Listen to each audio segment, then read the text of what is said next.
Sfânta Evanghelie, cea de la Marcu citire.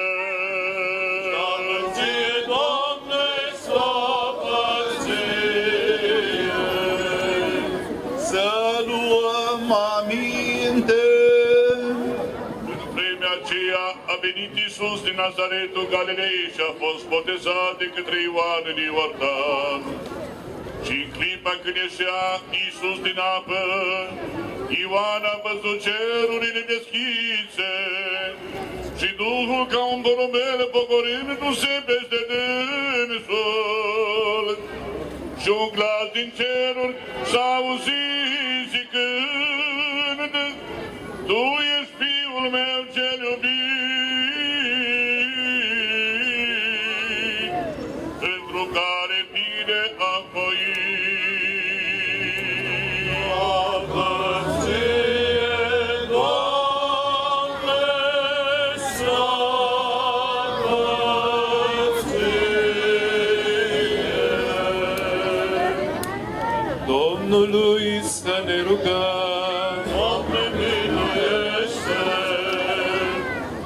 Doamne Iisuse Hristoase, Dumnezeul nostru, Cel ce ai zis că dacă apostolii vor tăcea, pietrele vor vorbi, iar în Areopaghia ai descoperit lui Pavel un altar, care pe o placă din piatră avea scris Dumnezeului necunoscut, prin aceasta vrând El să le arate credința și recunoștința pe care trebuie să o aibă față de tine, Făcătorule a toate, și noi astăzi, în semn de vioasă recunoștință față de înaintașii noștri, după cuvântul Apostolului Pavel care zice: aduceți-vă aminte de mai marii voștri, priviți cu luarea minte cum și-au încheiat viața și urmați-le credința.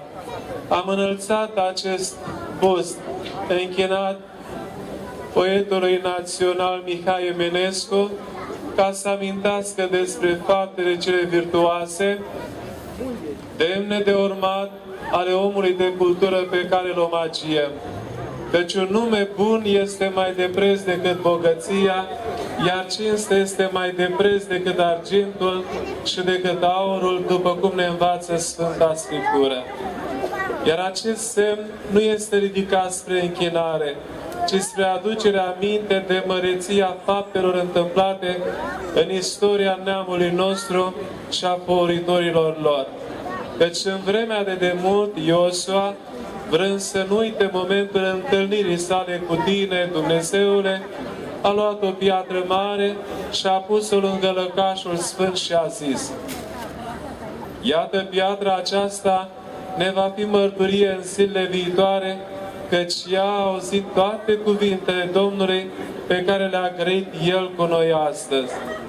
Tot El a fost Cel care a însemnat cu pietre locul din apa Iordanului, unde au stat picioarele preoților care duceau chivotul legământului, și Cel care a așezat în Gilgal alte 12 pietre, ca mărturia trecerii poporului ales prin Iordan, urmând astfel pilda lui Iacov, care în pământul Canaanului a însemnat cu pietre locul în care s-a încheiat legământul dintre el și Laban, Dumnezeu însuși fiind martor, și a așezat stâlpul pe locul numit Betel, ca mărturia întâlnirii dintre Dumnezeu și Israel, cum s-a numit mai apoi Iacov, care a ridicat și pe mormântul Rahilei, soția sa, un stâlp de piatră care se păstrează ca mărturie până în ziua de astăzi.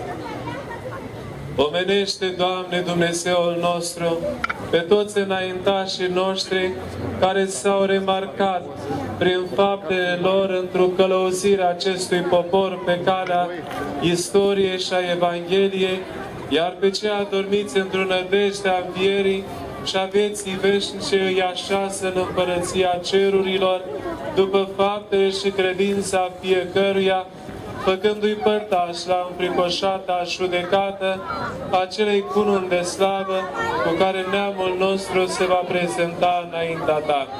Că ție se cuvine să ne miluiești și să ne mântuiești pe noi, Hristoase, Dumnezeul nostru, și ție mărire înălțăm, împreună și Părintelui Tău celui fără de început, și prea Sfântului, și Bunului, și de viață Făcătorului Tău Duh, acum și pururea, și în vecii vecilor.